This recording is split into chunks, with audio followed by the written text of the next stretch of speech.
श्रीवासुदेवविमलामृतधामवासं नारायणं नरकतारणनामधेयं श्यामं श्रितं द्विभुजमेव चतुर्भुजं च त्वां भक्तिधर्मतनयं शरणं प्रपद्ये। श्री अक्षरधामाधिपति स्वामिनारायण बापा भगवते नमो नमः। श्री घनश्याम महाराजाय नमो नमः। श्री हरिकृष्ण महाराजाय नमो नमः। सहजान स्वयं महाराजाय नमो नमः। श्री बापा श्री भगवते नमो नमः। सद्गुरु श्री ने नमो नमः। श्री स्वामिनारायण गाद्याद्याचार्य प्रवर धर्म धुरंधर सनातन धर्म सम्राट परम कल्याणकारी जीवन प्राण स्वामी बापा भगवते नमो नमः। स्वामीनारायण हरे। એ બીજા વ્યવહારિક કાર્યમાં આપણે બધું કરવું, એમાં તો આપણે વારી ઘડીએ કંઈ ભણાવવું હોય તો ન માને તો કીધા કરીએ, મારીને પણ કરાવીએ.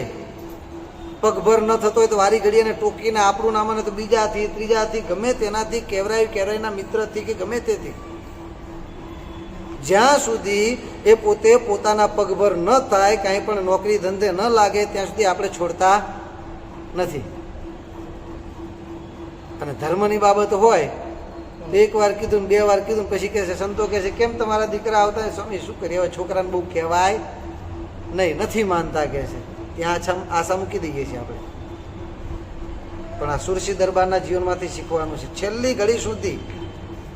અને આવા હોય છે ને એની વારે ભગવાન હંમેશા ધાય જ છે. ભગવાન આવે છે એની વારે, પણ એવી ભક્તિ અને ભગવાનમાં જોડવાની, જેમ વ્યવહારમાં અને સંસારમાં ધંધામાં જોડવાની જેવી આપણને તાલાવેલી છે, એવી ને એવી તાલાવેલી જો આ રીતે ભગવાનમાં જોડવાની પણ લાગે તો બાપા કહે છે ભગવાન એની વારે આવે છે. પરંતુ સાથે સાથે એ પણ શીખવાનું અભેસીના જીવનમાંથી કે માતા પિતાની જ્યારે આંતરડી કકડાય છે ને, કેટલી હદે આપણે ગયા હોય ત્યારે એમની આંતરડી કકડાતી હોય છે. ક્યારે પણ આપણું વર્તન એવું ના હોવું જોઈએ, કારણ કે સુરસી દરબાર પોતાના દીકરાનું વર્તન જોઈને એમને કેટલું દુઃખ થાય છે. એમ આપણે પણ જ્યારે સાચા ધર્મના માર્ગે ન ચાલીએ, સત્યના માર્ગે ન ચાલીએ, ભગવાનના માર્ગે ન ચાલીએ, ત્યારે સત્સંગી માતા પિતા હોય કે સત્સંગી આપણા વડીલો હોય કે સંતો હોય કે સત્પુરુષ હોય, જેણે જેણે આપણા માટે આપણા જીવનમાં કાંઈક ને કાંઈક કર્યું હોય છે ને, એ બધાની આંતરડી કકડાય છે.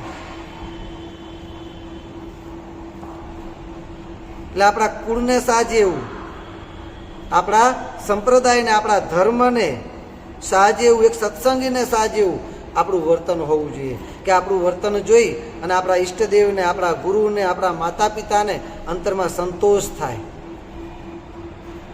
આપણા પ્રત્યે એમને અહોભાવ વર્તે કે ધન્ય છે મારા દીકરાને કે અમારું નામ રાખ્યું, સત્સંગની લાજ રાખી, મારો શિષ્ય થયો. ઈષ્ટદેવ હોય કે ગુરુ હોય તો મારો શિષ્ય થયો, તો એને શિષ્યત્વ ખરેખર સાબિત કર્યું છે એમ જોઈને એની આંતરડી ઠરે.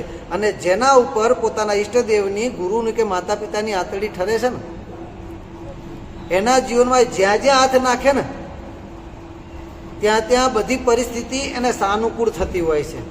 જ્યાં જ્યાં હાથ નાખે ત્યાં ત્યાં બધી જ પરિસ્થિતિ એને સાનુકૂળ થતી હોય છે. અને બધા જ કામ એના સહેજે સહેજે સિદ્ધ થતા હોય છે.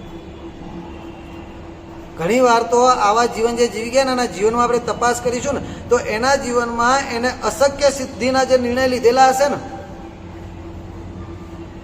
જે આપણી દ્રષ્ટિએ લાગે આ તો શક્ય જ નથી,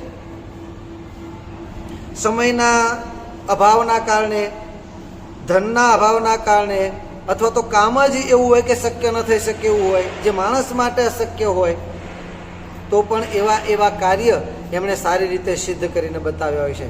કારણ કે એના ઉપર ઈષ્ટદેવ, ગુરુ અથવા તો માતા પિતા એના આશીર્વાદ હોય છે. એના કારણે એ જીવનની અંદર હંમેશા આગળ ને આગળ, આગળ ને આગળ વધતો જાય છે.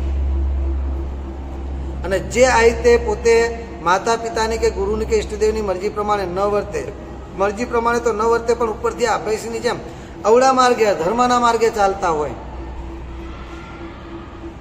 અને જેના કારણે માતા પિતાની આંતરડી દુખાતી હોય ને, ત્યારે પછી કદાચ એ મોટું રાજ્ય લઈને બેઠો, ગમે એટલું કમાણો, ગમે એટલું કર્યું ને, તો તો પણ તતઃ કિમ તતઃ કિમ તતઃ કિમ, તેથી શું તેથી શું તેથી શું, કાંઈ નહીં. ભૂલો ભલે બીજું બધું, મા બાપને ભૂલશો નહીં. એમાં શું કીધું? લાખો કમાયા હો ભલે, પણ મા બાપ તેથી ન રીઝ્યા. તો એ લાખ નહીં પણ રાખશે, એ માનવું ભૂલશો નહીં. તમે ગમે એટલું કમાણા, ગમે એટલું છે એની ધન કે દોલત કે સુખ સાહેબી કે બધું પ્રાપ્ત કર્યું, આ લોકોની તો બધું દેખાતું હોય, પરંતુ જેનાથી આપણા ઈષ્ટદેવ, આપણા ગુરુ, આપણા માતા પિતા સંસ્કાર એવા હોવાના કારણે, કારણ કે આપણે એ કમાણા છીએ, ભેગું કરી એમાં માર્ગ આપણો અવળો હોય, આપણું વર્તન ખરાબ હોય, અને એના કારણે જો એમની આંતળી કકડે ને, તો ગમે એટલું કમાયા હોય ને, તો ભલે ને આપણે ગળાબૂટ ગંગામાં બેઠા એની જેમ, ગળાબૂટ ગંગામાં એટલે કહેતા સુખના સમુદ્રમાં આપણે જીવતા હોઈએ ને, તો પણ અંતરમાં આપણને હંમેશા ઉદ્વેગ વર્ત્યા કરે, અંતરમાં ક્યારેય સંતોષ ન થાય આપણને. સ્વામિનારાયણ ભગવાન પણ વચનાવૃતની અંદર કહે છે, આશીર્વાદ આપતા કહે છે, મહારાજ કહે છે કે જેની શાપિત બુદ્ધિ થઈ હોય, વચનાત્મા મહારાજ શું કહે છે? જેની શાપિત બુદ્ધિ થઈ હોય એ ગમે ત્યાં જાય, સત્સંગમાં બેઠો હોય તો પણ એને ક્યારેય પણ સુખ વર્તે નહીં, કે ભગવાનને વિશે, ભગવાનના સત્પુરુષને વિશે ભેગો ને ભેગો રહેતો પણ જોડાઈ શકે ને સુખ ના લઈ શકે. કેની જેમ? તો બાપા શ્રી પોતાની વાતોમાં ઈતરડાનું દ્રષ્ટાંત આપે છે કે જેમ ઈતરડી હોય ગાયના કે ભેંસના અવમાં જ ચોટેલી હોય, અને તેમ છતાંય સતત અવમાં ને અવમાં રહેતી હોવા છતાં પણ એ દૂધનો સ્વાદ માણી શકતી નથી. અને વાસળી દૂર બાંધી હોય તો પણ સમયે સમયે દૂધનો સ્વાદ મળે છે, એ પુષ્ટ થાય છે, અને માતાનો પ્રેમ પણ એ જ પામી શકે છે, માણી શકે છે. એમ બાપા મહારાજ કહે છે કે શાપિત બુદ્ધિ થયું હોય અને કદાચ સત્સંગમાં ભગવાનને મોટા પુરુષની સાથે સાથે રહેતો હોય ને, તો પણ સુખ લઈ શકે નહીં, ને આનંદ ન વર્તે, સંતોષ ન વર્તે.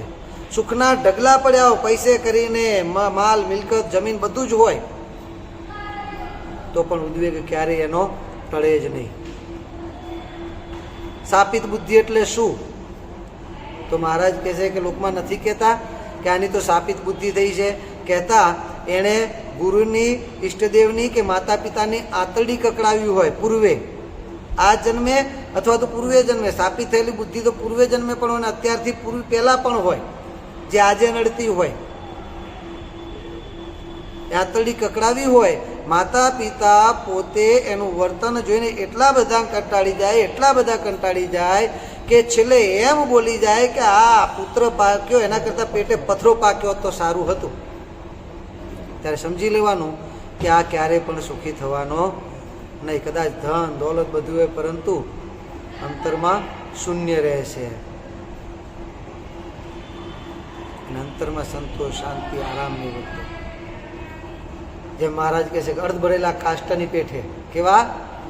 અર્ધ બળેલા કાષ્ટની પેઠે ધૂંધવાયા જ કરે.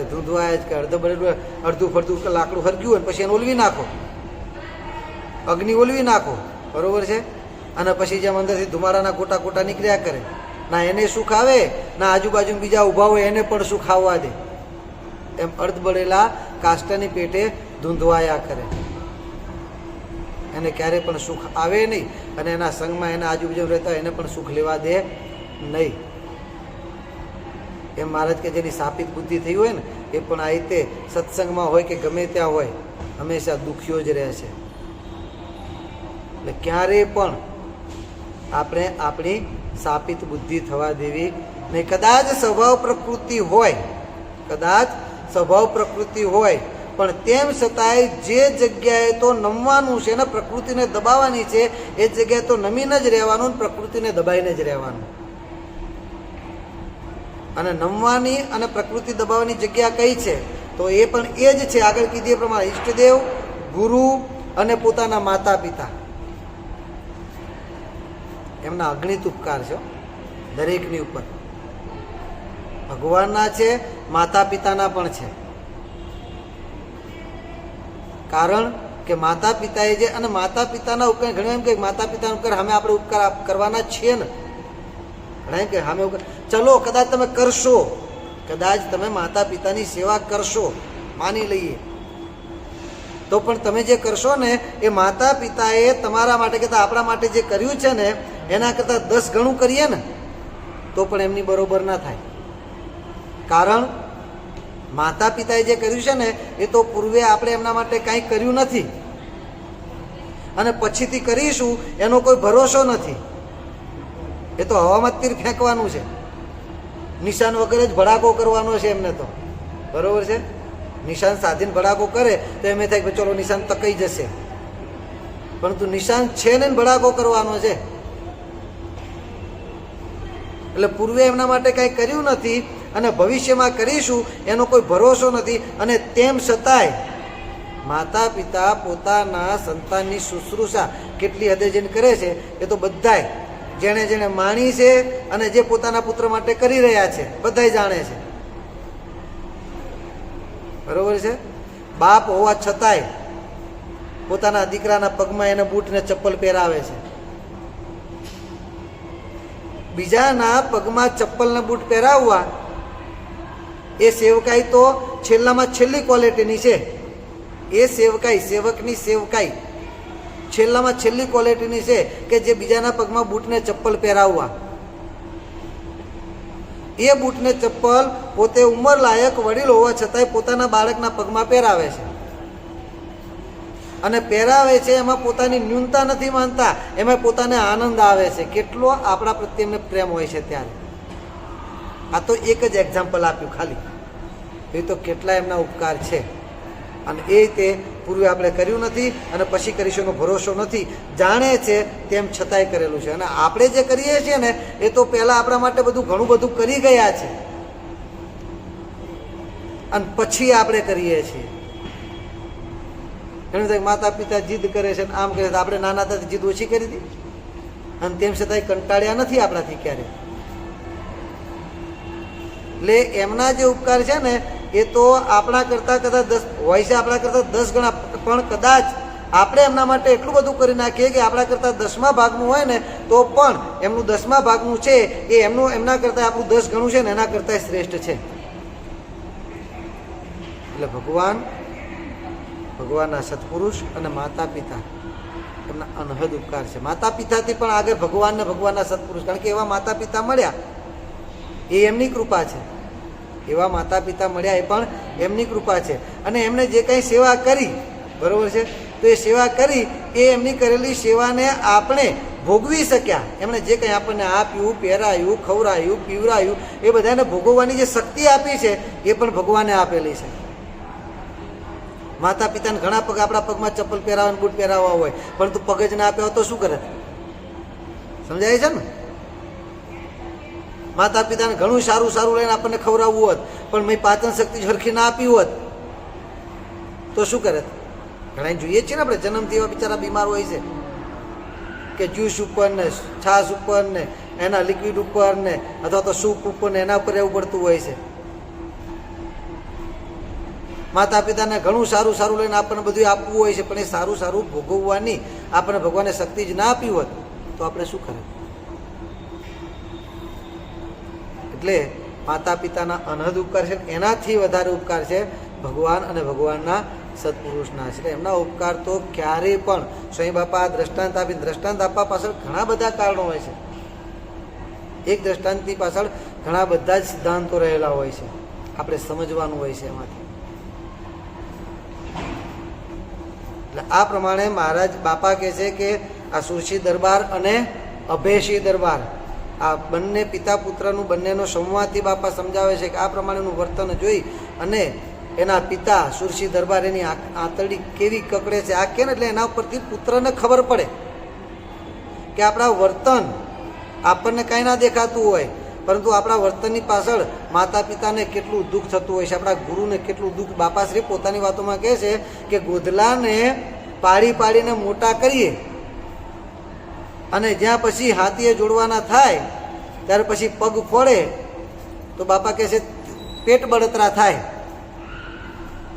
કે આટલા બધા આપણે પાડી પોષીને મોટા કર્યા, તૈયાર થયા ત્યારે જ પછી કામ ના આવે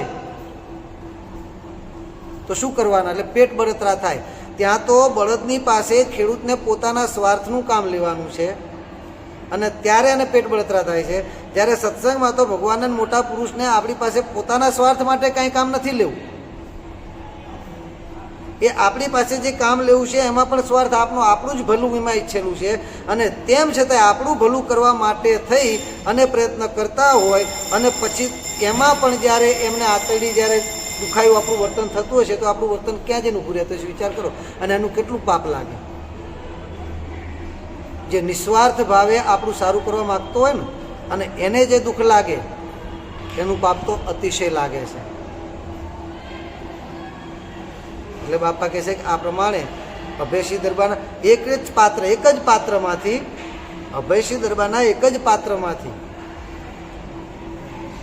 કેવું વર્તન આપણું હોય છે ત્યારે માતા પિતાની કેવી આંતરડી કકડે છે